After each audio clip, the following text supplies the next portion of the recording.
I was wondering a day that I was talking to different academics and I didn't know how do I do my conversation? How do I put my story in there?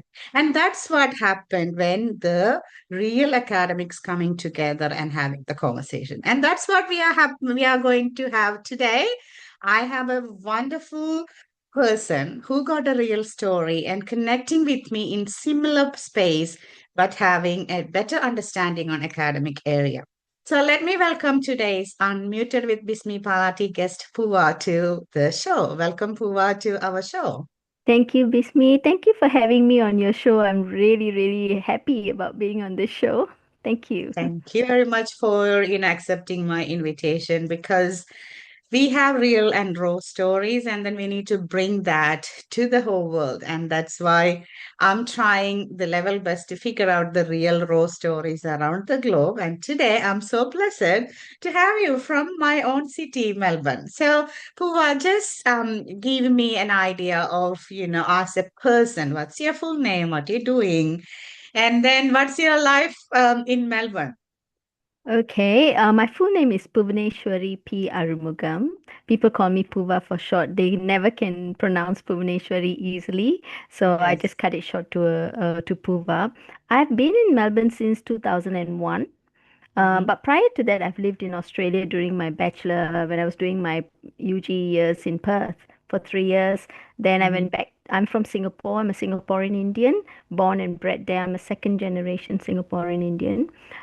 So yeah, so then I moved to Melbourne in 2001, and I've been staying here since then. Yeah, so look, you Mm, got with long history of yeah. 25 plus years here in Australia, and you call Australia home.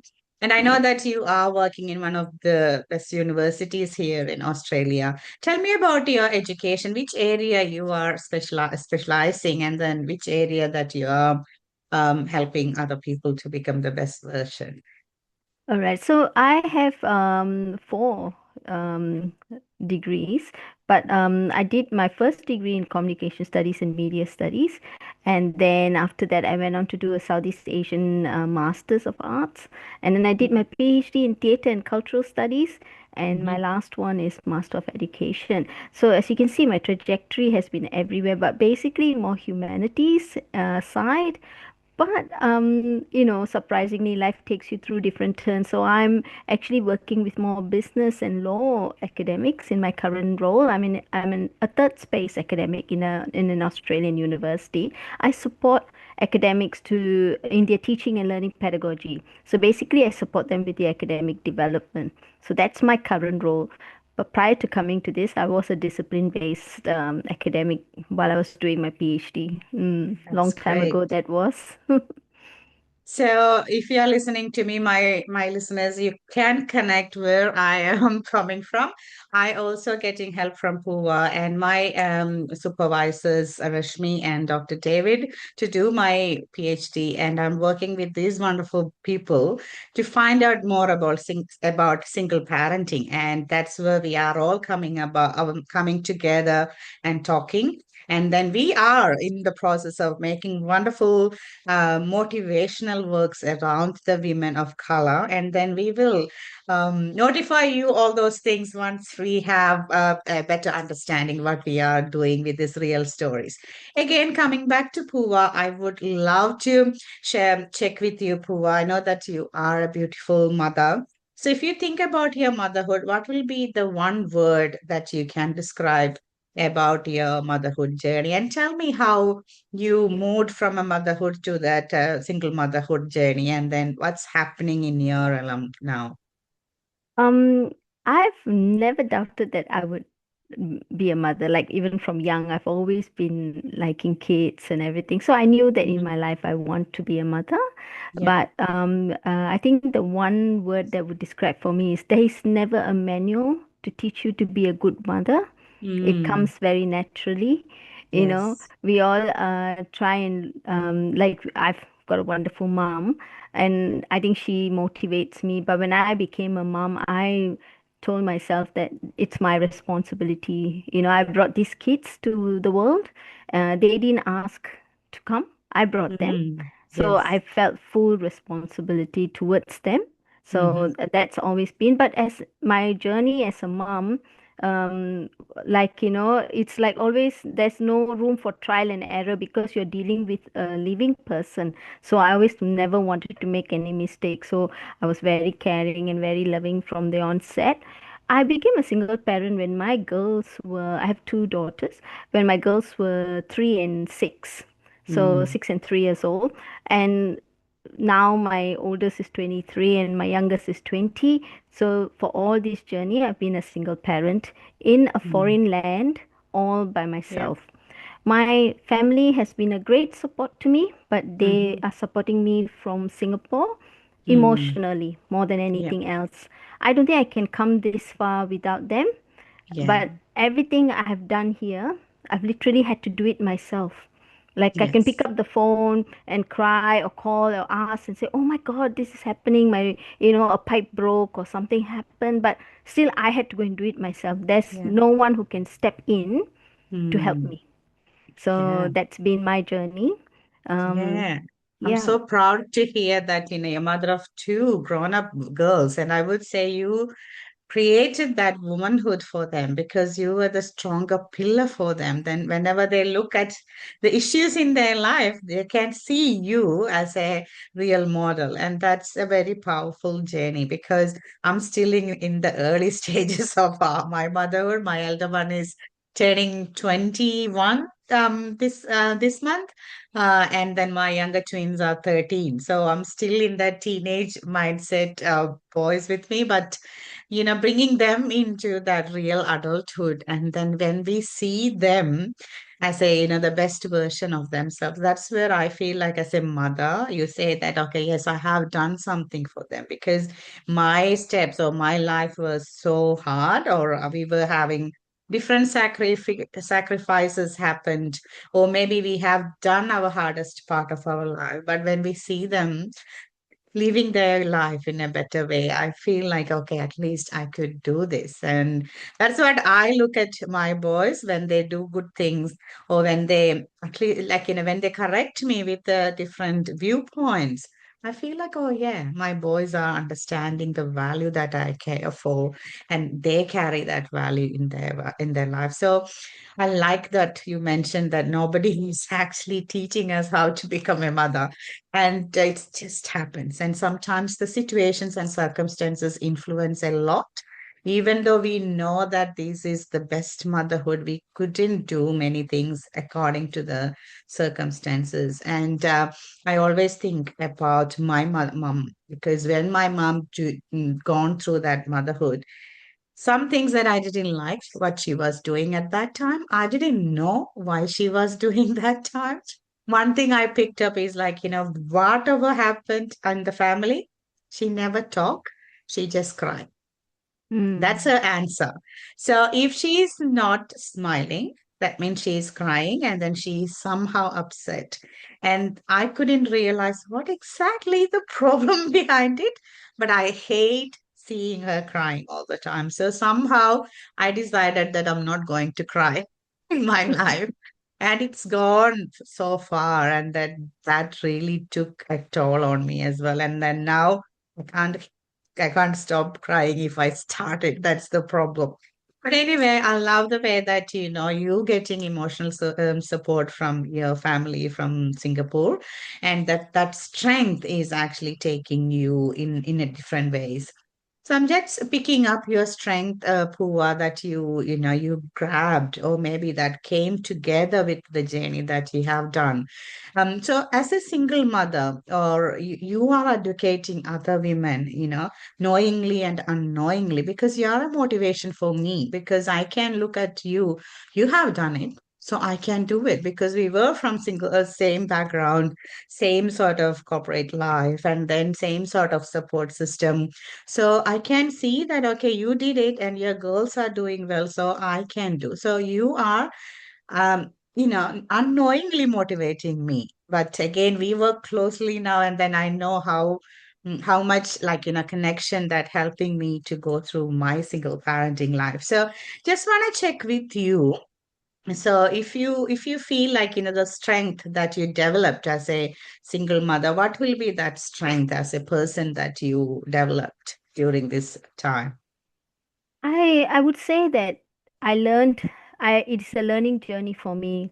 Mm, And throughout in the start at the start I was wanting everything to be right, everything to fall in place. And also I like you. I must say I was like your mom. I would cry easily. I still do. Unfortunately for me, that's the way I express my emotions. But my crying is not a sign of weakness. It's me coming to terms with what is facing me right now. And then after that, I'll gather my thoughts and then I'll get up. So I'm one of those that you can hit me, I'll fall down, but then I'll get up. I will get up mm, at my own time, own terms. And I realize that it's okay to be not okay sometimes. Like you yeah. can tell your kids sometimes to say, I just need a bit of time. I'm regrouping, but we will Mm, find a solution for this. Don't worry. And it's okay. mm, It's okay to show them your weakness because I'm bringing up girls and yep. they are not, they shouldn't get the impression that they cannot show weakness to, Mm, cannot find a safe space. yeah. I created that safe space and Mm-hmm. then I said, okay, this is my safe space. You are my family right now. I have nobody here. You are Yeah. my family. Just wait for me. I'll be fine. And once I've Mm, done with all my sobbing or, beating up myself for, oh my God, I didn't see this coming. But then, okay, what do we do next? All right, let's get up and go. I wanted mm, that to be their motivation. So for me, it yeah. was okay to be not okay. And then at some point, you will realize you cannot be a mother and a friend to your Mm, children. You have to pick yeah, that's one. true. You Yeah. have to pick one. If you want to be a friend, you cannot be a mother. So I Mm, found out that as they were growing up into their teenage years, I was torn. Do I be a friend to them or do I be a mother? And many a mm, times when I chose to be the mother, that's hard choice because you're not a friend. That means you have to make some rules. yeah. You have to draw some boundaries. And Mm, that's fine because they will accept it because you're not coming to them as a friend. You're going to yeah. them as a mother. Yeah. And I can't please everyone. Yeah. People will talk. They will say, "Oh, why you let her dye her hair? Why you let her do this? Why? What kind of parenting is this?" I Yeah. always in the start, I was always worried about what they would speak of me as a mom because I'm Yeah. handling everything alone. you Yeah. know if they were to misbehave a little bit, I'll say, remember, everybody's waiting to see me fail, so don't. And I put unnecessary pressure on them. They are For children. them. Oh, yeah. That's They're true. children, Mm, so they mm, are meant to live life. Why did we mm, move over here? To give yeah. them a better life, isn't it? Yeah. So it's Correct. okay if they want to party a bit, if they want to be loud a bit, it's okay. And I learned to tell myself it's okay because I was Mm, putting the boundaries, scared of what mm, people will talk about us, those yeah, I initial know. stages. Now Mm-hmm. I don't care. My one day I went to pick up my daughter from work, and there was this beautiful girl sitting with her back facing me, but she looked like the mermaid, Little Mermaid. And I was thinking, Mm-hmm. oh, such beautiful color hair. It was all green, beautiful Mm. bubble gum green. And I turned, it was my daughter. Okay. She had gone and dyed her hair green. Okay. And she Yeah. came to me and I was like, oh, okay. Oh. And I said, then she said, I told you I was going to dye my hair. I said, Oh. yes, but I didn't realize it was green. And then, and then at that moment, you have to, there was nothing to feel about it. I was just very Yeah. happy. I said, because if it was somebody else, whom I thought was somebody else, I actually Mm, admired it. Why would yes. it change when it's my own daughter? Right? True. So I was like, okay, come, let's go. And then, and later on, I don't know whether she regretted that move or not because she was telling me, Mom, however much I cut, the hairdressers telling me they're cutting grass because all they cut is the green bits out. And I said, fine, slowly you made that choice. You Yeah. have to understand what it comes with. And Correct. that's my journey, basically Yeah, I learning I with love them. that. I Yeah. love that. Yeah. And I totally agree that you can't become friends and become that. I would say, like, it's not the bossy mother, but again, you need to be there, and more of like, putting some rules there and then make sure that they follow the rules. My boys always like, they say that, Mom, you will be preaching a lot, but we know how to come out of it, or how to overcome there. So that's why I'm just stopping too much preaching and then talking to other people. But they know they have these duties or they have to do this, and Mm, they acknowledge that, I'm not that healthy, so they need to look after me. And my recent incident with the hospital admission, they reaffirming themselves, like, yes, we yes. need to help mom, and then we need to work together, that type of actions. But I think they're still a bit younger, and I can see that, with their puberty and then going into that teenage, they may change. But I love, them to understand what is life and what is my responsibility as a son, to look after mom, and the demand around the society. Because I always tell this, I never uh, put the rules how to behave, what to say. But I said, if you are setting a standard in the community, it's your responsibility to keep that standard. Because if you are showcasing good faith, it's your responsibility. Because I do not like that there is a standard within that four walls, and outside you are showcasing very good. Because that's more of like a hypocrisy happening in the whole community. So if you're angry, show that outside, or if you are loving brother, show that outside and inside. So, and again, as you mentioned, like sometimes I personally feel like, they do not have a father figure to look at it and then figure out what is good thing or bad thing, and especially for boys. Um, I can see many different people doing good things in the community, so they can learn from that. So there is bit of like I would say, like a doubting whether, as a single mother, am I doing the right parenting for boys? But I feel like it's good. If it is a girl, I can talk. I will be more into that mindset of girl. But I think, Pooja, you can tell that there is no difference on being a girl or a boy. This generation, it's so hard to do the parenting, right? What do you think about that? Yes, it is. It's one of the Mm, toughest for me to be a parent, I must say. mm, I have been a very carefree person with me before marriage. I mm, had wonderful. I must say, I was middle class back in Singapore. My father worked. My mom had a store, and then after that, well, they separated. My parents mm, separated when we were quite young, and I lived with my dad for a bit, but I always kept in touch with my mother. She was always my pillar in that way. So our family, although went through things, we are still very close. And mm, then, mm, but I had a carefree life. I worked. I had all the freedom in the world, and I after marriage, my whole life changed. And so one thing I had to do was understand parenting, and in their later stages of the teenage time, I found it to be very, very difficult because there was COVID, there was illness in the family. I mm, got very sick, and when there's illness, I think it weighs down, and it brings this mm, fear that they can lose their mom, that kind of mm, feeling. And mm, sometimes different people react differently. Sometimes people tend to mm, shut off things, they block things mm, off, and yeah. communication became very hard. So one of the toughest times of my life was in the last 5 years. I really was very, very, I felt alone. I didn't, Mm, I felt I do not know what's happening and whether we mm, could come out of this. Yeah, yeah. and all that while struggling with sickness, while struggling with, we can't travel much, COVID, this, that, everything. But things turn. So it Mm, will not stay the same way. You just have yeah. to have faith in your journey, I think, Yeah. in yourself True. as well. Yeah. And I think later there were some things like in your questions you are asking, like what is the way you fill your cup? How do you I care for know. Yeah. yourself? Yeah. That's my next And question. I'm not a ritual practicing Hindu. I'm Yeah. a Hindu, but I have a spiritual faith, and I think Yeah. throughout, and we have a saying in our language: "What came for your head went off with the turban."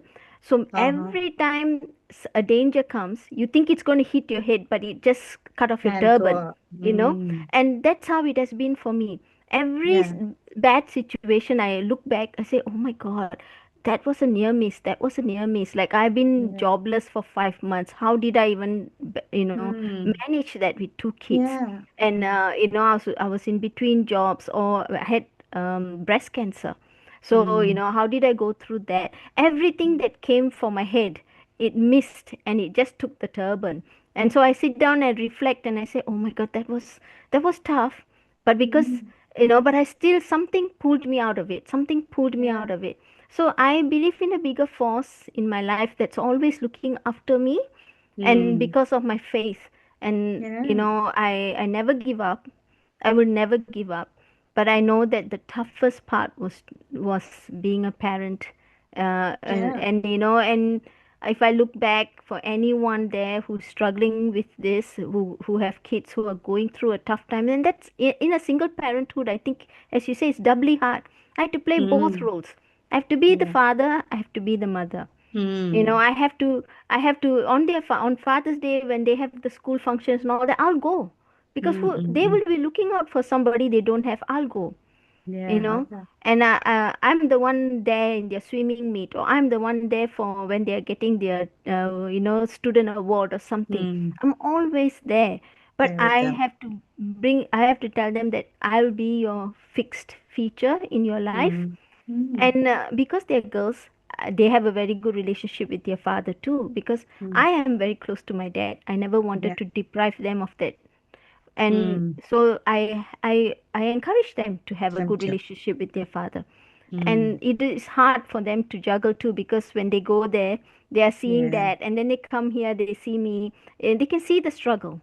Yes. One is Yeah. a holiday, happy situation. Over here is always about switch off your electricity, switch off the water, this, that. I'm an army general, but what to do? I have only a fixed income, and Yes. I have Yeah. multitude of expenses all by myself. It's I a know. real thing. Yeah, Yeah, that's a true thing because I do help people for going through this tough time and co-parenting now. And then all the mothers are telling the same thing because the dads will take them to McDonald's and then this movie and then all this leisure time. But moms, when they come back, do the schooling, do the studies, do the all the whatever the rituals if you are a traditional person. And like the mothers is like with the Hitler mindset, yeah, and fathers taking that advantage. That's what I would say, because they clearly know that that's the way that to go into their hearts, and they think that it's better to be with the easy person, and then kids yeah. always accommodate the easy way, right? But again, I'm so proud to hear your journey, Pua, because I can clearly feel how it will be. Like it's not just a mental or emotional turmoil. You've gone through that physical and health issue, and then coming out of it with a mindset that I can do. That is a great way of showcasing that strong mindset. Mm. Because I can resonate with that. Because when last year when I was in the hospital, the doctors want me to notify the family, and I said no, I don't want to notify anybody because it's my 19-year-old. I don't want to tell them that my mother is going to have this brain bleeding and going to die. And I said no, I don't want to, but they want to notify someone. So when I called him, he was so grounded, and then he knows that he is stressed, but again he was picking up that I was thinking that how mature he is, that he said, Mom, don't worry, I'll be there. Don't stress, you'll be fine, and all those things. But when three of them came to the hospital, I could see how stressed they are, even though they were not talking. But I can clearly feel how you and your girls gone through the tough time of recovering from breast cancer, and then, the health issues after that, and looking after yourself, doing the self-care, and Mm. then filling your cup with that positivity. Because whatever that health issues is actually part of your mindset, we're having all this dissolution mindset. So you need to really fill your cup with that positivity, and then believing that, yes, I'm the best. I am going to be the best version of myself. So I'm so proud of you, Pua, because Thank you are you. showcasing that strong mindset to your girls. And then you mentioned that you tell them give a space, and I'm crying or I'm on ground, but I am coming up. I'm sure that I'll come up, but you need to give me the space because that's how we can live in this world. And you are showcasing that model as well. So that's a very good way of genuine and raw motherhood because we don't know how what are the other ways that we can tell the truth that's happening in our life. So I would say well done, and then you need to continue, and then you are motivating many students as well through your life and through your that powerful way of inspiring other people, and not just students, and then all the peers, and then people like us looking at you, and then collaborating with you. It's an amazing connection and that energy sharing each other. That's really wonderful. So I heard that your strength, that you are opening up that vulnerability to your family, and then telling that yes, I will be coming up. And then you mentioned about filling your cup. So I know that you believe in that higher force inside, and then you mentioned that you do your usual health checks, sort of like a walking or journaling or doing bit of like a community work and things like that. Can you give us a bit more of your passion? I know that you are more into sharing what's happening in the community, and then helping people like us going through the family violence and the single parenting. Tell me about that type of advocacy and the community work that you're doing now. Well, basically, I'm an arts person. So Mm-hmm. I write, and I'm Yeah. a playwright, and I write books, I write poems. I think one of the way I got through my whatever hardship that I thought was affecting me was through words. So I Mm-hmm. published books, and I Mm-hmm. also do a little because I have media background, so I do short plays and stuff like that. So that's my way of reaching out to people to say it's okay, it's all Mm-hmm. right, you're not alone, and working with everyone like yourself, Rashmi, Deepa, Yeah. people that I work with. I think we meet for a reason. Nothing happens Yeah. without a True. reason. And Mm. when I hear you motivate me too, sometimes we are in the darkest, we are in the lowest of point. We look at someone and say, "Oh, look, there's a smile," and that smile Mm. brings us up. And because I Mm. know the power of smile, power of being Yeah. positive, I'm always radiating that. Yeah. It's not to put on a show or something. I just want to tell people if you ever need a shoulder, I'm here. If you need someone to hold your hand, I'm here because that person will be mine when I need them you Exactly. know and I do after I came the cancer bit was like a surprise. I just walked in for one of my mammograms, and then they told me, in fact, that was the first Mm. mammogram when you turn 50, you walk in. Then they Yes. told me Yeah. you have got cancer, and I'm like, what are the chances? But I think removing the cancer was one thing, but the post Mm. cancer treatment was very pain, was another journey. It was a Mm. painful journey. But what I did was as you said, I started taking care of myself. And I started Mm. telling the girls as well, you all should take care of yourselves as well. Yeah. So started being eating more healthy, following a exercise regime, in the sense every day I'll exercise.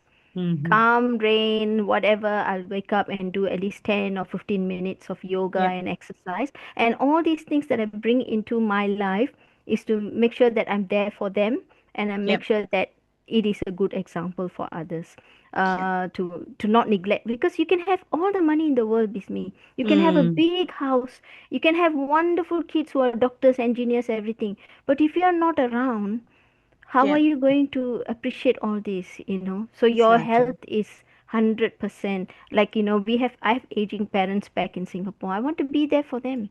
And if I'm Mm. sick, I worry them sick. And then, Mm. ultimately it will be affecting them. So I Mm. just take care of myself, and that's one of the things I focus on. um Yeah, that's great. yeah. It is a big lesson for all the listeners if you are listening and then Mm, thinking that what to do, how to do. Self-care is priority. It's not selfishness. It is your basic need that you have to do because I also was running around with my boys, and because I ran out when my twins were 14 months and I didn't know what to do. And then I was running around and I got a full stop when I got, diagnosed with my first aneurysm. And then I thought I do have only 5 years to live. And then I was so crazy doing many things. And after ninth year, I realized, it's something wrong with me because I'm not resting at all. And then my kids were growing up and not doing much. That's where all this, thought process and thinking about me, self-discovery, connecting to that core started. But still, my community, my friends thinks that I'm crazy. I'm doing lots of things, but I can say that I am filling my cup with whatever things that I like. It may not be the party with other people. It may not be that the international trips, but it's more of like, connecting deeply into my heart. So podcasts like this or the radio show and now my nonprofit organization called She Rise. And that's why my heart here. I went for for an expo today in our council for the health, so health and wellness expo. And we were there and then telling them how important the health is. And that's the only thing that you can look after yourself and figure out whatever the things that I'm juggling in, am I doing my right exercise or am I doing my right food or am I at least doing an hour walk or half an hour yoga or meditation? Because that will count at the end because there won't be anybody to look after you. Or if you think that you like, live longer, I always say that, please do not end up in aged care because you need to have a healthy lifestyle. What's the point having all this money and then do not know who you are? Because recently I went to the aged care here and then she was a CEO in a company and then she still dressed up like a CEO, but she doesn't know who she is. She doesn't even know her name because if I look at her, I clearly see that she is some sort of organizational head. But she doesn't know. She's asking, "Who am I? What's my name?" Because that's what all the stress and everything without the self-care can end up in different things for can be dementia, can be different health issues, whatever it is. So we have this precious life can be our single parenting giving stress, but you can or I can take in charge of that health and that wellness of our mind. So I'm coming to your personal journey. I know that you have done that 26 years at least in Australia, thinking about your marriage and then your motherhood and then the separation and then single parenting and then going through your corporate career. Don't tell me that it is a heaven because I am there and I know what it is and you know all the stories and we'll come up with that story later. But my question is that you had to unlearn different things during this journey.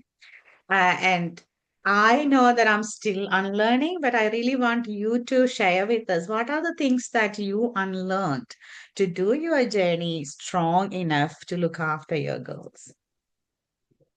More learning than unlearning because I think as I said, I had a very carefree life, and Mm, was, in a way, very I led a very pampered life before. mm, So everything was sort of working on its own for me. Someone will fix something, there'll always be food, this and that. mm. You won't believe it. I only learned to cook after my marriage properly. So Okay. I don't know how to cook very much. But now Mm-hmm. I run my own, little Instagram post where Poof's Kitchen, and I showcase my food. So I love cooking. But all Uh-huh. that is a learning journey.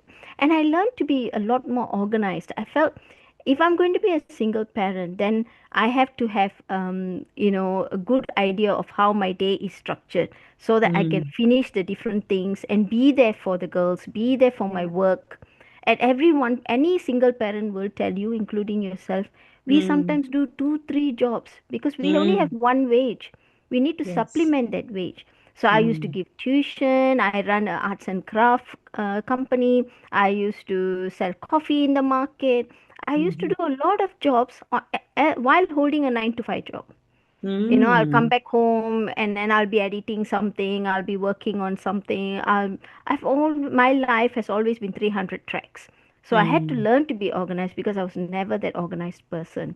So and also I learned to realize that in order to survive in this place, I cannot be myself, sadly. Mm. The carefree Puva comes out once in a while. Sadly in my life. And sometimes there are days I sit down and think, what is the meaning of this life?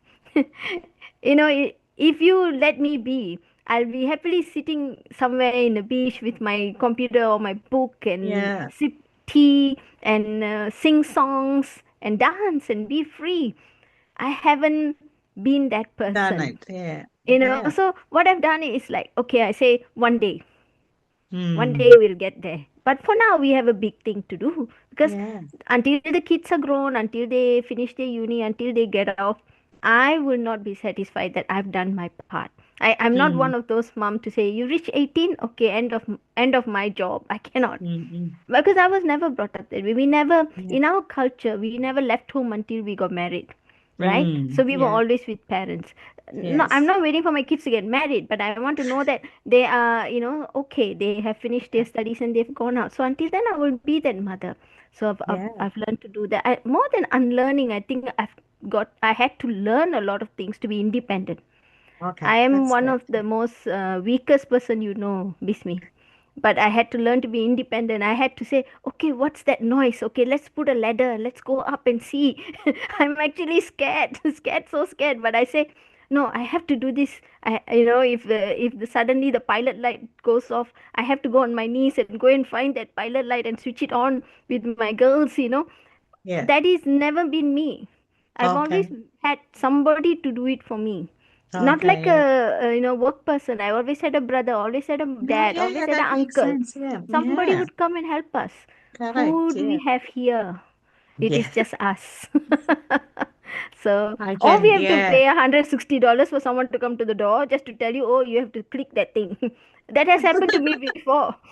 I was like, I don't know why this is not working. This is not working. The guy came, had to pay him $130. He said, oh, the battery went off. And he changed the battery and he charged me $130. And I was going, oh, sure. I should have known, But how would Yeah. we know? We are not exposed to a lot of these things. Exactly. Yeah. So I can learning. resonate to that alarm Yeah. setting for $50 Yes. just to check the Check the off the thing. alarm. It's ridiculous. But Yeah. then you learn.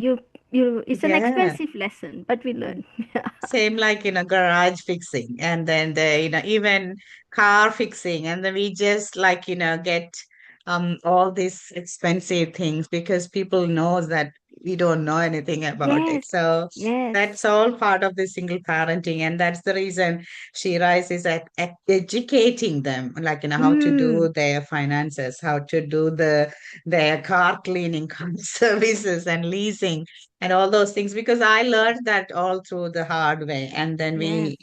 we always do in an expensive way. And I can really resonate to your stories as well. But now, being my boys are grown up, because until then I need to call my friends and then getting their help. Now I can say go and do it because they're a bit more into that technical side, being boys. And some, I think this generation, it doesn't matter boys or girls, they keen to do that type of thing. So you mentioned different challenges. This is all single mothers, and even don't even talk about single mothers. Women in general, they feel like maybe the generational mindset that all these things are designed for men. We don't really do. We just cook and clean, and then the rest you can't really go up in the scale. The other day I was going up on my wall with the ladder. Then next door, "Oh, you're okay? Should I come and help?" Why can't I do it? Because everyone can do it and then look after the health and safety. That's it. I really want to check with you. What will be like most challenging shift that you have done in your journey? Like you have done many, and I can see that, I can resonate. But what will be the most challenging shift? Which one do we choose? Everything has been challenging. And Yeah. I think the most challenging would be for me, coming, already mentioned it earlier. I Mm. encouraged a very healthy relationship for my girls to be with their father. Mm, and also that means they would be with the father's family as well. But for me, whenever when they tried to balance it, there were times for me that was very hard to take. mm, Emotionally, it was very difficult for me. So I had to mm, learn to let go. I had to say, okay, it's fine. You know, they need that friend. Like I'm the one who encouraged them. So I have to let it. If if you start something, you got to mm, see it through. You cannot put mm, conditions to say, oh, you this, you can't go for birthday party. mm. You can't do this. You can't. Yeah. Even though you feel like, oh, are they going to leave me? So I think many a times I felt I would lose my children. But as they grew older, when they grow, they had the time to talk to me and say, "No, we are not going anywhere, but we are also trying to find that balance." So, Mm, because I opened up also the communication channels, which was yeah. lucky, so they know what is affecting me, so they could Mm, sit down and explain to me. But initially, it was very hard for me to very take to hard. say, Yeah. how could you? You know that we've gone through a lot. How could there was a lot of this emotional entanglement inside me, which I Mm. had to come to terms. Yeah, Very challenging because for I me. think, when the kids are kids, they do not understand the complexities of that relationship. And then when we agree that, yeah, this is your dad, this is your mom, you continue the relationship. It's as a husband and wife, we have a different way of connecting, and then we can't really continue. So that type of, I think, chemistry, it's a bit hard for them to understand. And they will get impressed with being like, being loud. And then sometimes you feel like, okay, I'm doing all the hard work, and then love is going to the other side. So Mm, I can clearly connect to that because my kids does not have access to their dad. They don't talk, they don't have any communication, and they don't have any financial help either. So my point is that, your dad is the responsible person to look after you, and then he's not ready to do that. So why you wanna, like, connect with them? And I do not have problem to connect now, but I was really depressed, upset, angry, and I was not really ready. I was traumatized. But when they see somewhere, because I think 3 or 4 times my younger ones saw him, and they can't even really recognize who is their dad. But there was an incident that he came and hugged one of my twin boys, and then he mentioned that to me. So I could resonate with your feeling, and I was like, how come you can do that? Because you don't even know him, but I know that he is your dad.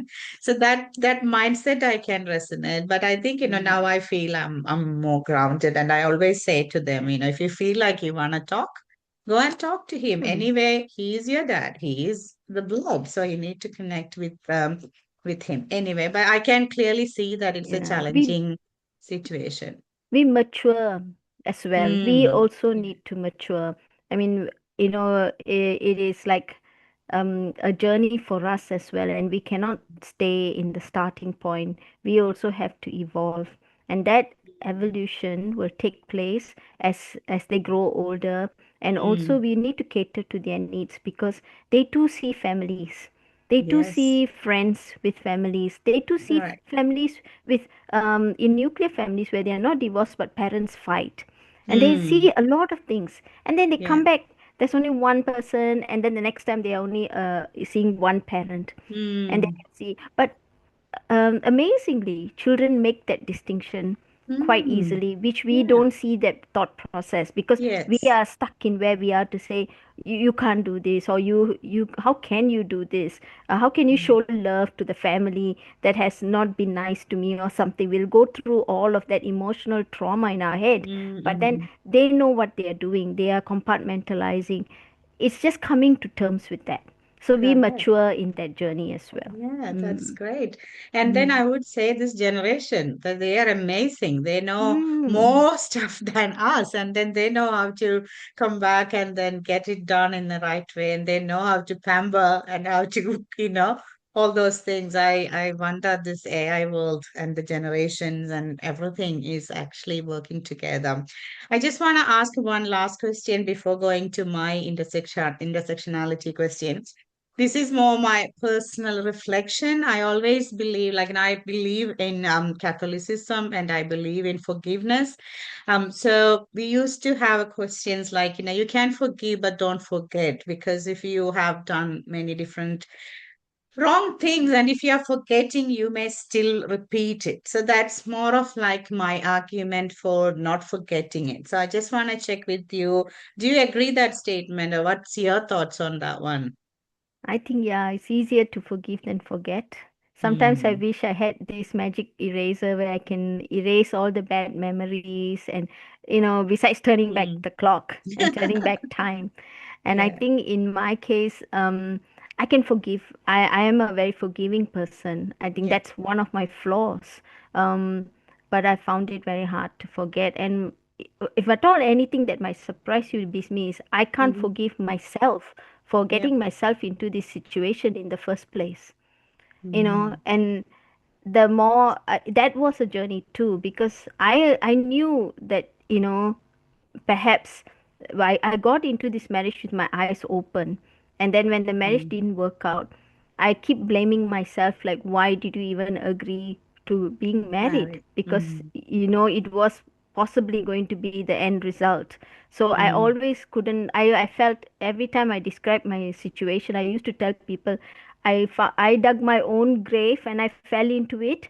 And it took me years to crawl out of that grave, mm. because I chose this life.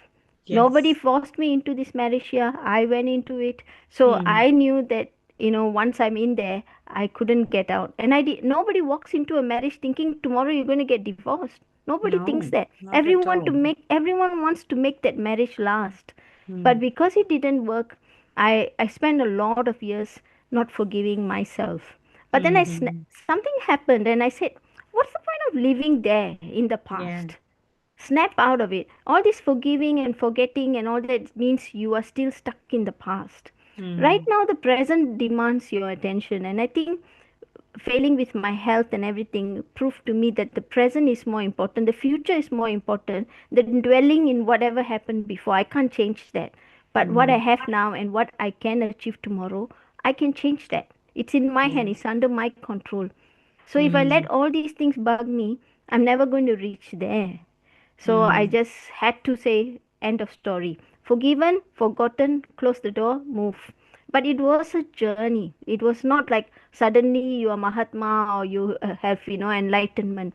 You got to see what is important for you. Sadly, mm. my parents have not moved. Every time we Mm. talk about my marriage, they are always so upset. So, Yes. it's very hard for family to move. But Mm. I have moved. That's And it's a that's journey. great. It hurts, but I think that's the reality, right? You need to be in the present moment rather than Mm, connecting mm, too close to the past.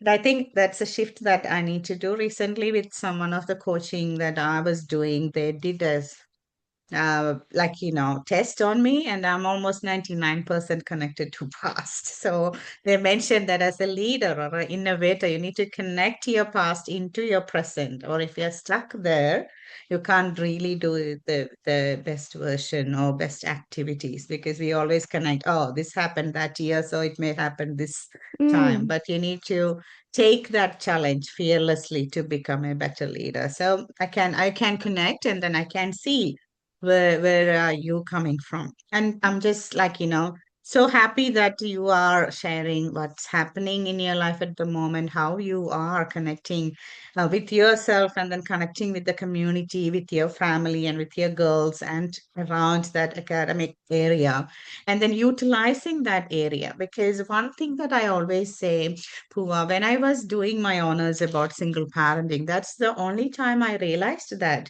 there are people who are going through the same journey as myself, not just in Australia, in UK, in US, even in India, mm, similar mm, issues of having going through the single parenting, going through these corporate issues, and going through that faith issues, family issues, and financial issues.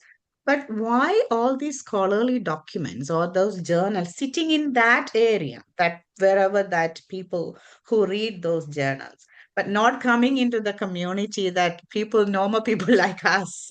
And that's more of like my mission, to bring whatever the experience, the wealth of knowledge sitting under that academic wing, bringing into the people like us. And that's where the power of you coming into this podcast, because you're working in that space, in the university space, and then you know how much research and how much work is actually happening in that area for reforming the policies and figuring out what's happening in that area. So, just to pick up my point of my research that I'm doing is like the single parenting got an intersectionality that I picked up. Four areas that impacted in my life is faith, not just in any religion, but faith in yourself, because I still saying out loud that I believe in me, because that's what giving me the faith within me. And the family relationship, because yeah, you are lucky that you got a family supporting, but for me, my family is still getting into the terms of what I have done 13 years ago. And then the finances. I started with the zero and then figuring out how to move around the finances, how to become the best version of managing or playing with the finances, and the more of like the identity as a woman. So all these four F framework: faith, family, finance, and feminism, that's what I call. What do you think in your life that you have done so far? Which element that you touch as a single parent? Or do you think that this is sort of like a normal intersectionality that you can see for single parenting? I think all four areas are very important with me. And I would stress on finance Mm-hmm. because I found that without financial freedom, without financial literacy, Mm. I wouldn't have been here right now. It has been Okay. very tough, very tough. I think we had scarcity Mm. at all Yeah. times, you know, Yes. but I had my education and I had the will. There, as I Mm. said, I've been jobless for 5 months trying to find a job. You know what I Yep. did at that time? I gave tuition to my neighbor's kids and I lived Mm. on $10, $20 a week. And I was Yeah. supporting two children, I was paying rent, you know.